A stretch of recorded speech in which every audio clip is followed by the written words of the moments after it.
Hello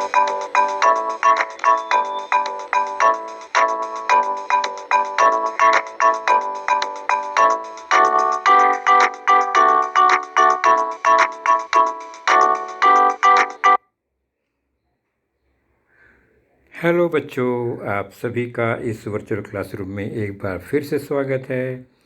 और बच्चों, आज हम लेकर उपस्थित हुए हैं अपना एक नया घटक, और वह घटक होगा आपकी कक्षा 8वीं से, विषय गणित। और इस गणित विषय से आज हम लेंगे आपके पाठ्य पुस्तक का लेसन नंबर 2, दूसरा पाठ। और वह पाठ है समांतर रेखा तथा तिर्यक रेखा, जिसका भाग दूसरा आज हम लेंगे। Parallel lines and transversal part 2।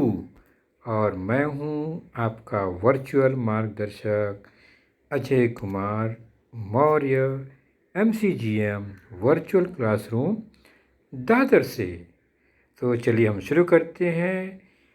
Parallel lines and transversal, समांतर रेखाएं तथा तिर्यक रेखा, भाग 2।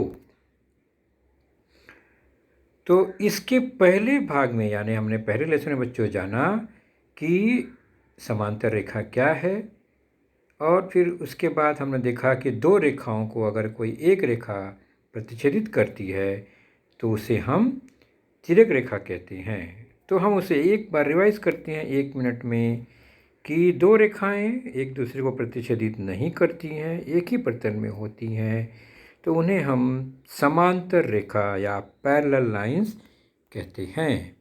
जैसे यहाँ पर रेखा L, रेखा M, यह है पैरेलल है, समांतर है। उसी प्रकार दूसरी आकृति में दो रेखाएं एक दूसरे को प्रतिच्छेदित नहीं कर रही हैं, एक ही प्रतल में हैं, रेखा P, रेखा R, इसलिए हम कह सकते हैं रेखा P समांतर रेखा R। Line P is parallel to line R, और संकेत में इसको दो लाइन द्वारा दर्शाते हैं, समांतर का निशान है, आपको पता ही है। Line P is parallel to line R, तो ये है समांतर रेखाएं। इसके बाद हमने जाना कि दो भिन्न रेखा को कोई एक रेखा अगर प्रतिच्छेदित करे, जैसे यहाँ पर ये दो लाइन M और L है, और रेड वाली लाइन जो N है वो इन दोनों को प्रतिच्छेदित कर रही है, तो ये लाल वाली लाइन, उसे हम कहेंगे तिर्यक रेखा, ट्रांसवर्सल। और यह तिर्यक रेखा जो है उन दो रेखाओं को दो भिन्न बिंदुओं पर प्रतिच्छेदित करती है। तो पहले आकृति में रेखा N जो है वो तिर्यक रेखा है। उसी प्रकार दूसरी आकृति में रेखा PR को रेखा S प्रतिच्छेदित कर रही है दो भिन्न बिंदुओं पर, तो रेखा S जो है वहाँ तिर्यक रेखा है। तो तिर्यक रेखा क्या है आपने देख लिया। तो यहाँ रेखा S जो है राइट साइड की तिर्यक रेखा है, और लेफ्ट साइड में रेखा N जो है वो तिर्यक रेखा है।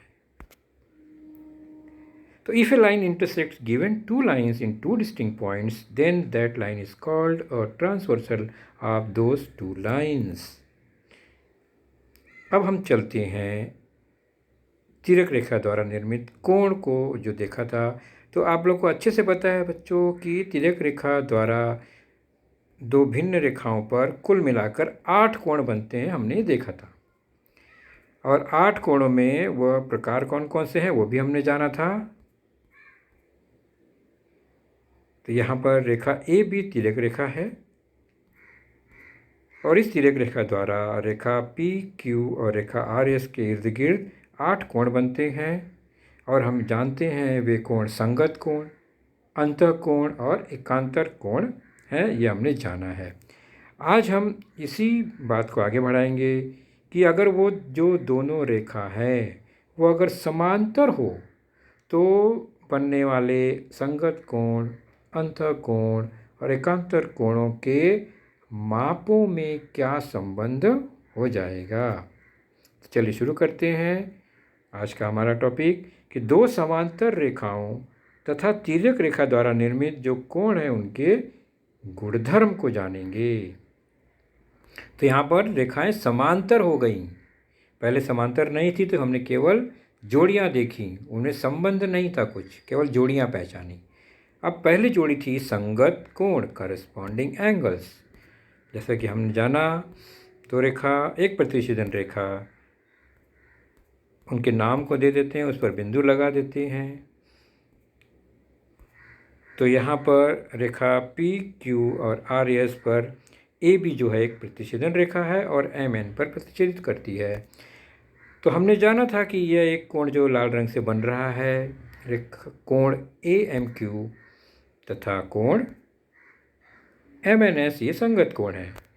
उसी प्रकार कोण क्यू एम एन तथा कोण एस एन बी भी संगत कोण है। और हम जानते हैं कि ऐसे 4 जोड़ियां बनती हैं। तो कोण एन एम पी तथा कोण आर एन बी भी संगत कोण है और ए एम पी तथा एम एन आर भी संगत कोण है। तो ये हमने पहले जाना। तो नई बात क्या है? नई बात तब होगी जब जो दोनों रेखाएं हैं वो समांतर हो जाती हैं।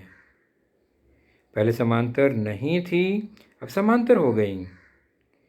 तो अब पी क्यू और आर एस समांतर हैं, तब इनमें एक संबंध बन जाएगा। और क्या होगा कि संगत कोण के माप समान हो जाएंगे, यानी वे सर्वांगसम हो गए। कोण ए एम क्यू सर्वांगसम कोण एम एन एस, कोण क्यू एम एन सर्वांगसम कोण एस एन बी। इसी तरह संगत कोणों की सभी जोड़ियाँ सर्वांगसम हो गई। तो यहाँ पर देख रहे हैं समांतर रेखा होने पर तिर्यक रेखा द्वारा जो संगत कोण बनते हैं वे परस्पर सर्वांगसम ही हैं। उसको हम चेक कर लेते हैं क्या सचमुच सर्वांगसम है। तो हम एक कृति या आकृति द्वारा इसको समझेंगे। यह 2 समांतर रेखा और एक तिर्यक रेखा है और एक संगत कोण को हम लेते हैं जोड़ी को। तो ये हमने जोड़ी संगत लिया। अब इसके माप को एक के ऊपर एक, यानी कोण को एक के ऊपर एक रख के देखते हैं। यह एक कोण है, यह दूसरा कोण। और आप देखते हैं कि दोनों एक दूसरे को ढक लेते हैं। इसका मतलब क्या हुआ? इसका मतलब हुआ कि संगत कोण परस्पर सर्वांगसम है। यहाँ पर अगर रेखाएं समांतर हैं तो करस्पॉन्डिंग एंगल्स आर कॉन्ग्रुएंट। यही एक गुणधर्म मिलता है, पहला गुणधर्म। समांतर रेखा और तिर्यक रेखा का ये पहला गुणधर्म है कि संगत कोण सर्वांगसम होते हैं। दूसरा है अंतःकोणों के संबंध को देखते हैं। ये 2 रेखाएं आपने पहले भी देखा इसे, जो कि समांतर नहीं है और अंतःकोणों की 2 जोड़ी बनती है जो दोनों रेखाओं के अंतर्भाग में होंगी। पहला है कोण क्यू एम एन, यहाँ लाल रंग से दिख रहा है, तथा दूसरा है एम एन एस। उसी प्रकार और एक जोड़ी है, वह एन एम पी और कोण एम एन आर है। तो इनमें अभी कोई संबंध नहीं है मापों में, लेकिन जब ये रेखा एक दूसरे के समांतर हो जाती हैं तब क्या होगा? रेखा पी क्यू और आर एस समांतर हो जाने पर ये जो तथा है हट गया, इनमें एक संबंध आएगा। देखो दोनों में एक कोण तो अधिक है, एक न्यून कोण है, मतलब समान या सर्वांगसम तो नहीं होंगे, लेकिन उनके माप को अगर हम जोड़ते हैं तो 180 अंश मिलता है। दोनों जोड़ी को हम जोड़ देते हैं जब, तो 180 अंश मिलता है। तो हमें क्या निष्कर्ष पर हम पहुँचते हैं कि 2 समांतर रेखा और तिर्यक रेखा द्वारा निर्मित अंतःकोण परस्पर संपूरक है, मतलब दोनों का माप 180 अंश होता है। चलिए इसको चेक कर लेते हैं, क्या सचमुच में ऐसा होता है? तो ये अंतःकोण और एक दूसरा अंतःकोण ब्लू और ब्लैक में दिख रहा है। एक अंतःकोण और दूसरा अंतःकोण हम उसको लगा के देखते हैं क्या बनता है। तो हम देखते हैं कि इस तरह जुड़ता है तो यह 180 अंश का कोण बनता है, रेखीय युगल कोण बन गया। इसका मतलब दोनों का माप 180 अंश हो गया। तो हमें पता चलता है कि अंतःकोण संपूरक हैं या 180 अंश होता है उनके मापों का योग। तो इंटीरियर एंगल्स आर सप्लीमेंट्री, मतलब the sum of interior angles is 180 degree. यह दूसरा गुणधर्म मिला हमें कि दो समांतर रेखा और तिलक रेखा द्वारा बनने वाले अंतःकोणों के मापों का योग 180 अंश होता है। तीसरा गुणधर्म बता एकांतर कोणों की जोड़ी। आपको याद है ना एकांतर कोण? तो पहले हम दो रेखा और उनके बीच बनने वाले, दो रेखा और तिर्यक रेखा द्वारा बनने वाले एकांतर कोण को देखते हैं, जो कि दोनों रेखाओं के अंतभाग में होगा। हमें याद आ रहा है कुछ जेड के रूप में अंतभाग में, लेकिन तिर्यक रेखा के विपरीत ओर। तो PMN और दूसरा है SNM या MNS, ये एकांतर कोण हैं। उसी प्रकार अंतभाग में दूसरी ओर भी एक कोण बनता है QMN कोण, और दूसरा कोण है RNM। ये भी एकांतर कोण है। इनमें कोई संबंध नहीं है मापों में, लेकिन जब ये रेखा समांतर हो जाए, अर्थात PQ और RS समांतर हो जाए, तब क्या होता है? तब उनके मापों को अगर हम चेक करें तो वे सर्वांगसम होते हैं। तो बनने वाले एकांतर कोण भी सर्वांगसम होते हैं। तो दो समांतर रेखा और तिर्यक रेखा द्वारा बनने वाले एकांतर कोण, यहाँ पर अंत एकांतर कोणों की जोड़ी सर्वांगसम है। चलिए इसे चेक कर लेते हैं हम कृति द्वारा, आकृति द्वारा। यह एक अंत एकांतर कोण है जोड़ी। चेक करते हैं इसके माप, यानी एक दूसरे को ढक लेते हैं क्या?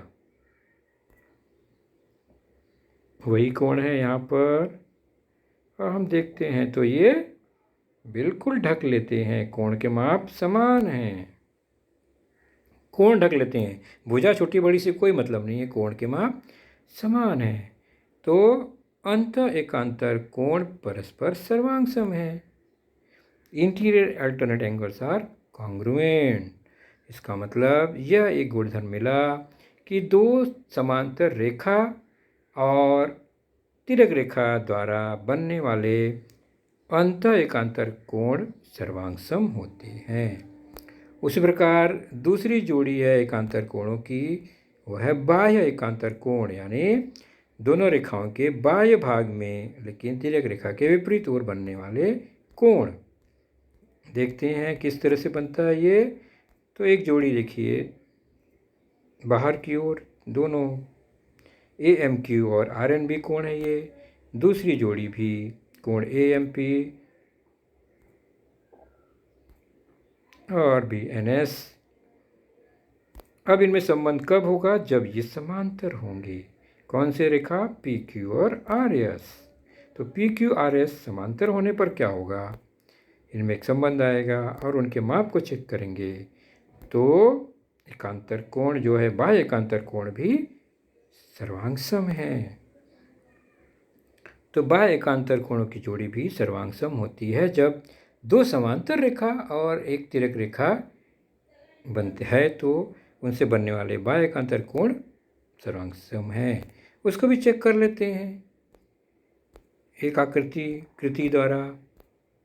यह बाह्य एकांतर है, इसके माप को देखते हैं, क्या एक दूसरे को ढकते हैं यानी समान है क्या? तो यहाँ पर देख रहे हैं बराबर कोण बैठ गया, मतलब माप समान है। तो बाह्य एकांतर कोण परस्पर सर्वांगसम है। यहाँ भी एक्सटीरियर एंगल्स आर कॉन्ग्रुएंट। तो ये हमें गुणधर्म मिला कि दो समांतर रेखाओं और तिर्यक रेखा द्वारा निर्मित बाह्य एकांतर कोण भी सर्वांगसम होते हैं। तो हमने अभी देखा कि यदि दो समांतर रेखाओं को कोई तिर्यक रेखा प्रतिच्छेदित करे तो उस तिर्यक रेखा द्वारा बनने वाले पहले गुणधर्म को देखा, संगत कोण परस्पर सर्वांगसम होते हैं। अंतःकोण परस्पर संपूरक होते हैं, मतलब माप 180 होता है। अंत एकांतर कोण भी सर्वांग होते हैं और बाह्य एकांतर कोण भी सर्वांग होते हैं। तो संगत कोण सर्वांग सम, अंतः कोण संपूरक और दोनों एकांतर कोण की जोड़ी सर्वांग सम होती है। यही है दो समांतर रेखाओं और तिर्यक रेखा द्वारा निर्मित कोणों के गुणधर्म। चलिए इस पर आधारित हम एक छोटा सा प्रश्न लेंगे। प्रश्न संग्रह 2.2 का है। पहला प्रश्न का पहला भाग कि आकृति में रेखा एम एन समांतर है और पी उनकी तिर्यक रेखा है, तो एक्स का मान निकालना है। तो आकृति है एम, रेखा एन, समांतर, तिर्यक रेखा पी और कोण के माप दिए गए हैं, एक एक्स एक 3x। आप देख रहे हैं दोनों समांतर रेखा के बीच ये बनने वाले कोण देख रहे हो, कौन से प्रकार के हैं ये जोड़ी? ये है अंतःकोण। तो हल करना है अब हमें। तो पहले लिखेंगे रेखा m और रेखा n समांतर है और p क्या है? तिर्यक रेखा है। तो यह लिखने के बाद ही हम कहेंगे कि x और 3x मिलाकर क्या होगा? 180 अंश, क्योंकि अंतःकोण संपूरक होते हैं, 180 होता है। तो कारण लिखा हमने अंतःकोण है। अब इसको हल कर देंगे, बहुत सरल। 3x और 1x 4x बराबर 180 अंश। तो हमेशा अंश नहीं लिखेंगे, अब सीधे अंत में लिखेंगे हम। तो ये हो गया x बराबर अंत में 180/4 से भाग हो जाएगा। काट देंगे इसको, 4 एकम 4, 4 चौक 16 और 4 पच्चे 20। इसका मतलब 45 डिग्री। तो हमें मिला x का मान 45 अंश। तो बच्चों यह रहा आज का हमारा समांतर रेखा और तिर्यक रेखा द्वारा निर्मित कोणों के गुणधर्म।